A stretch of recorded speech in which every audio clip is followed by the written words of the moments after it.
Royal Challengers Bengaluru एक ऐसी team जो एक ट्रॉफी जीतने के बाद भी आईपीएल में सबसे ज्यादा पॉपुलर है। Goes again!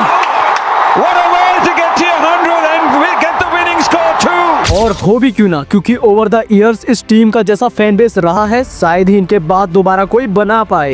बहुत बड़ी फ्रेंचाइज है, बहुत बड़ा इसका फैन बेस है और फैन बेस कई बार ऐसा लगता है कि यार एक तरफा प्यार करते हैं अपनी टीम से। और इसी फैन बेस के साथ जब आरसीबी 2025 के आईपीएल में खेली तो वहां पर भी इनकी टीम हमें सबसे ज्यादा स्ट्रॉन्ग देखने को मिली और उस स्ट्रॉन्ग टीम से आरसीबी ने न सिर्फ डोमिनेट किया बल्कि 17 साल के बाद आईपीएल की अपनी पहली ट्रॉफी जीती। बट जैसी टीम आरसीबी की पिछले सीजन में थी उससे कई ज्यादा स्ट्रॉन्ग हमें इस वाले सीजन में देखने को मिल रही है। तो ऐसे में सवाल सिर्फ एक ही आता है कि इस वाली स्ट्रॉन्ग टीम से क्या आरसीबी 2026 का आईपीएल जीत सकती है और कैसे इनकी ये टीम आईपीएल 2026 में सबसे ज्यादा स्ट्रॉन्ग है। सो आज की इस डिटेल वीडियो में हम लोग ये जानेंगे कि क्यों आरसीबी 2026 के आईपीएल में सबसे ज्यादा स्ट्रॉन्ग है।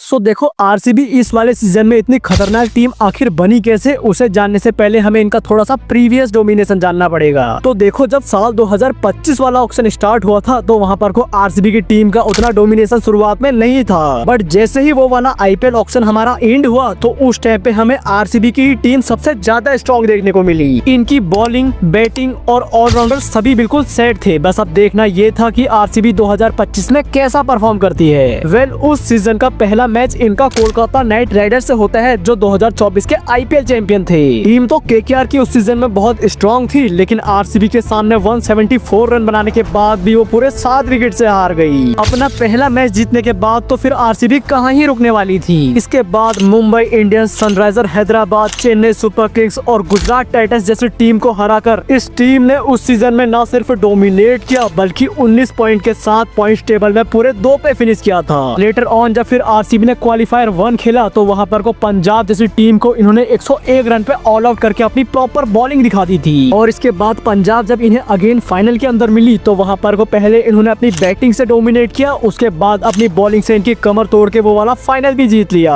10 प्लेऑफ 4 फाइनल के बाद आखिरकार आरसीबी चैंपियन बन गई। ये वाला फाइनल आरसीबी इसलिए जीती थी क्योंकि इस टाइम पे इनकी बैटिंग, बॉलिंग और ऑलराउंडर परफॉर्मेंस बहुत ज्यादा तगड़ा था। पिछले 17 साल से जब भी हम इस टीम को देखते हैं तो यहाँ पर हमें या तो सिर्फ इनकी बैटिंग स्ट्रॉन्ग लगती है या फिर इनकी बॉलिंग स्ट्रॉन्ग लगती है, लेकिन 2025 वाले सीजन में हमें इनकी हर एक चीज स्ट्रॉन्ग देखने को मिली, फिर चाहे वो बॉलिंग हो या फिर बैटिंग क्यों ना हो। और 2026 वाले सीजन में भी कुछ ऐसा ही कंटिन्यू हो रहा है, वहाँ पर तो हमें कुछ कमी देखने को ही नहीं मिलेगी। तो देखो 2026 के ऑक्शन स्टार्ट होने से पहले आरसीबी ने कुछ ऐसे प्लेयर रिलीज करे जो टीम का बहुत ज्यादा फायदा कर गए। इन्होंने Liam Livingstone, Lungi Ngidi, Mayank Agarwal और टीम सेफर्ट जैसे प्लेयर के साथ कुछ प्लेयर्स और भी ऐसे रिलीज किए जो इनको कोई भी फायदा नहीं कर रहे थे, जो कि इनके मैनेजमेंट के लिए एक बहुत अच्छा डिसीजन था, जिसके चलते फिर इनके पास 16 करोड़ 40 लाख का पर्स पूरा बचा था। इस पर्स के साथ 16 दिसंबर को आरसीबी फिर ऑक्शन में जब आई तो इन्होंने पहले बिडिंग करना स्टार्ट करी और इनकी जो पहली बिडिंग थी वो थे वेंकटेश अय्यर, जिसके ऊपर एलएसजी, जीटी और केकेआर जैसी टीम ने भी बिडिंग करना स्टार्ट करी थी। बट एट द एंड हुआ ऐसा कि आरसीबी को इस प्लेयर को किसी भी हालत में लेना था तो उन्हें लास्ट में ये प्लेयर 7 करोड़ के अंदर मिल ही गया। और ये प्लेयर इनके लिए इसलिए इम्पोर्टेंट था क्योंकि जब इन्होंने लिविंगस्टन को रिलीज किया तो इन्हें एक ऐसा प्लेयर चाहिए था जो बैटिंग के साथ बॉलिंग भी करता हो। अब इसके बाद इन्होंने जब लुंगी एनगीडी को रिलीज किया था तो इनको एक पेस बॉलर की भी जरूरत थी, तो ये फिर से बिडिंग करने आ गए। प्लेयर थे जैकब डफी जो कि एक पेस बॉलर थे न्यूजीलैंड की तरफ से, जिसको आरसीबी ने उनके बेस प्राइस में ही ले लिया। और ये 22 सिर्फ आरसीबी की ही नहीं बल्कि आईपीएल की सबसे बेस्ट 22 में से एक है क्योंकि जैकब डफी T20 की रैंकिंग में नंबर 2 के बॉलर हैं। इसके बाद आरसीबी ने 2 अनकैप्ड प्लेयरों को बाई किया, जिसमें से एक थे मंगेश यादव जिनका प्राइस था 5 करोड़ 20 लाख। हालांकि इस वाली बाई ने सभी को हैरान किया, लेकिन मंगेश यादव एक लेफ्ट आर्म पेस बॉलर हैं जो कि यश दयाल के रिप्लेसमेंट में ये लोग लाए हैं। और इसके बाद इनकी एक और अच्छी बाई थी जो कि थी जॉर्डन कॉक्स, जिनको इन्होंने सिर्फ 75 लाख में लिया, वो भी फिल सॉल्ट के बैकअप प्लेयर में। बाकी इसके बाद इनके पास पैसा उतना नहीं बचा था तो इन्होंने अपने प्लेयर्स को पूरा करने के लिए किसी भी प्लेयर के ऊपर बिडिंग करना स्टार्ट कर दी। अब आरसीबी ने 2026 के आईपीएल के लिए अपने अपने 25 प्लेयर पूरे कर लिए हैं, लेकिन उनकी जो टीम है वो इतनी स्ट्रॉन्ग है कि डिसाइड करना भी मुश्किल हो रहा है। तो चलो अब इस वीडियो में हम लोग ये जानते हैं कि आरसीबी की प्लेइंग 11 रहेगी कैसी और उनके रोल्स आखिर रहने क्या वाले हैं। वेल, आरसीबी जब 2026 के आईपीएल में आएगी तो उनकी तरफ से ओपनिंग करने आएंगे विराट कोहली के साथ फिलिप सॉल्ट। अब ये दोनों ही जब आएंगे तो विराट कोहली तो परफॉर्मेंस हमेशा करते ही हैं, साथ में फिलिप सॉल्ट अपनी पावर हिटिंग से इनका स्कोर काफी आगे बढ़ा देंगे। और ये दोनों ही बैट्समैन क्या कर सकते हैं पिछले वाले सीजन में इन्होंने करके दिखाया ही था। दोनों ने मिलके 1000 से ज्यादा रन बनाए थे।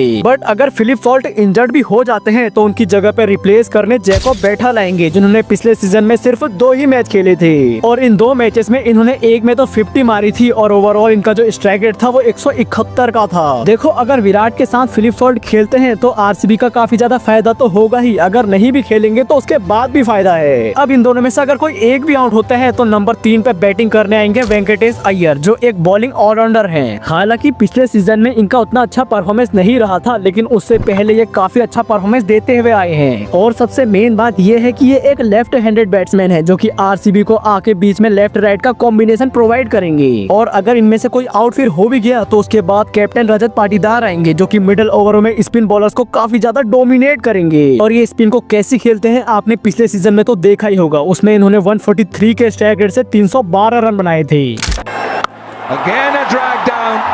This time it's been put over deep square. 5वें नंबर पे फिर टिम डेविड आते हैं, जो कि आरसीबी के सबसे मेन पावर हिटर हैं। 2025 का आईपीएल में इन्होंने आरसीबी के लिए 185 के स्ट्राइक रेट से बैटिंग की थी और काफी सारे मैचेस में तो सिंगल हैंडेडली जिताया था। इसके बाद फिर 6ठे नंबर पे कुरनाल पांड्या आते हैं, जो कि बैटिंग के साथ इन्हें बॉलिंग का भी एक परफेक्ट ऑप्शन देते हैं। अब पिछले सीजन में कुरनाल ने बैटिंग और बॉलिंग से क्या किया था वो तो सभी को पता है, लेकिन फाइनल के अंदर जो इनकी परफॉर्मेंस थी वो आज भी अंडररेटेड है। फाइनल में जब एक टाइम पे लग रहा था कि पंजाब आगे है तो कुरनाल ने आके पहले प्रभ सिमरन को आउट किया और इनके बाद फिर जॉस इंग्लिश को भी आउट कर दिया था, जिसके चलते आरसीबी ने उस मैच में कमबैक किया और उसके बाद फिर वो फाइनल की ट्रॉफी भी जीते। तो कुरनाल तो इस टीम के लिए बहुत स्ट्रॉन्ग और मेन प्लेयर रहने वाले हैं। और इनके बाद फिर आते हैं रोमारियो सेफर्ड। रोमारियो सेफर्ड भी इस टीम में ऑलराउंडर है, जब इनको जरूरत पड़ेगी उनसे बॉलिंग करा सकते हैं। बाकी पावर हिटिंग तो पिछले सीजन में आप लोग ने इनकी देखी ही होगी, इन पे हम ज्यादा बात क्या ही करें। ये तो एक्स फैक्टर की तरह आते हैं और जब ये आते हैं तो किसी भी टीम को आगे से डिस्ट्रॉय कर सकते हैं। और ये डिस्ट्रॉय करने वाली चीज तो आप लोग को पता ही होगा मैं किसके लिए बोल रहा हूँ। 2025 के आईपीएल में इन्होंने सीएसके को जो डिस्ट्रॉय किया था वो तो आप लोग भी जानते हैं। और इनके बाद फिर 8वें नंबर पे आते हैं जितेश शर्मा। अब आप लोग को अंदाजा तो आ ही गया होगा कि अगर 8वें नंबर पे जितेश आ रहे हैं तो इनकी टीम कितनी ज्यादा स्ट्रॉन्ग है। अब ऐसा जरूरी नहीं है कि जितेश 8वें नंबर पे आए, ये इनकी टीम पे डिपेंड करता है। क्या पता इनको ये 4थे नंबर पे भेज दे, 5वें पे भेज दे, ये इनकी मर्जी चलेगी। बट सभी को पता है कि जितेश एक फिनिशर है, तो ये बाद में आएंगे और आरसीबी को काफी सारे मैचेस अकेले ही जिता सकते हैं। मतलब 8 नंबर तक तो आरसीबी की प्योर बैटिंग है और यहाँ पर तक इनकी जो ये बैटिंग है ये सबसे ज्यादा स्ट्रॉन्ग है 2026 के आईपीएल में। देखो, जो इनकी ओपनिंग है वो तो सबसे स्ट्रॉन्ग है ही, साथ में इनका मिडिल ऑर्डर और फिनिशिंग भी बहुत ज्यादा स्ट्रॉन्ग हो गई है। अब बैटिंग को थोड़ा सा साइड करके इनकी बॉलिंग की बात करें तो बॉलिंग तो इनकी भाई उससे भी ज्यादा स्ट्रॉन्ग है। देखो, स्पिन बॉलिंग की अगर बात करें तो कुरनाल के साथ बॉलिंग कराने आएंगे सुयाज शर्मा, जो पिछले वाले सीजन में पूरे 8 विकेट ले चुके हैं। मतलब जो इनकी स्पिन बॉलिंग है वो तो काफी अच्छी है ही, लेकिन उसके बाद जो इनकी पेस बॉलिंग आती है वो सबसे ज्यादा स्ट्रॉन्ग है। वहाँ सबसे पहले विकेट टेकर यश दयाल आते हैं और उनके बाद हेजलवुड आते हैं, फिर उसके बाद आते हैं भुवनेश्वर कुमार। देखो, इनकी बॉलिंग स्ट्रॉन्ग क्यों है, क्योंकि पिछले वाले सीजन में यश दयाल ने पूरे 13 विकेट लिए थे और भुवनेश्वर कुमार ने 17 विकेट लिए थे। और जो इनके मेन बॉलर थे हेजलवुड, उन्होंने पिछले वाले सीजन में पूरे 22 विकेट लिए थे। इन तीनों ही बॉलर्स के अगर विकेट को कैलकुलेट किया जाए तो तीनों ने मिलकर पूरे 52 विकेट लिए थे, जो कि उस वाले सीजन में एक अनरियल परफॉर्मेंस था। देखो, आरसीबी की अगर बैटिंग नहीं भी चलेगी तो बॉलिंग इनकी इतनी स्ट्रॉन्ग है कि ये किसी भी टारगेट को डिफेंड इजीली कर सकते हैं। और बॉलिंग के साथ अगर बैटिंग भी इनकी चल जाए तो इन्हें हराना बहुत ज्यादा मुश्किल हो जाएगा। बाई चांस अगर हेजलवुड भी इंजर्ड हो जाए तो उसके बाद जो इनके बैकअप बॉलर है वो है न्यूजीलैंड के जैकब डफी। और जैकब डफी अभी के टाइम पे बहुत ज्यादा स्पेशल बॉलर है, क्योंकि वो T20 की रैंकिंग में नंबर 2 पे आते हैं। जब भी जरूरत पड़ेगी आरसीबी के लिए विकेट निकाल सकते हैं। तो कुल मिला के जो आरसीबी की टीम है वो इस वाले सीजन में सबसे ज्यादा स्ट्रॉन्ग है और ये 2026 में डेंजरस इसलिए लग रही है क्योंकि जो इनकी बैटिंग है, बॉलिंग है और इनकी जो ऑलराउंडर है वो काफी ज्यादा स्ट्रॉन्ग है इस बार। तो ये कहना तो बिल्कुल भी गलत नहीं होगा कि 2026 का आईपीएल आरसीबी जीत सकती है। वेल, मैं तो इस वाली टीम को 10 में से 10 रेट करूंगा और आप लोग इसको क्या रेट करते हो एक बार कमेंट सेक्शन में जरूर बताना, वो भी ऑनेस्टली। सो मिलते हैं किसी नेक्स्ट वीडियो में, तब तक के लिए धन्यवाद।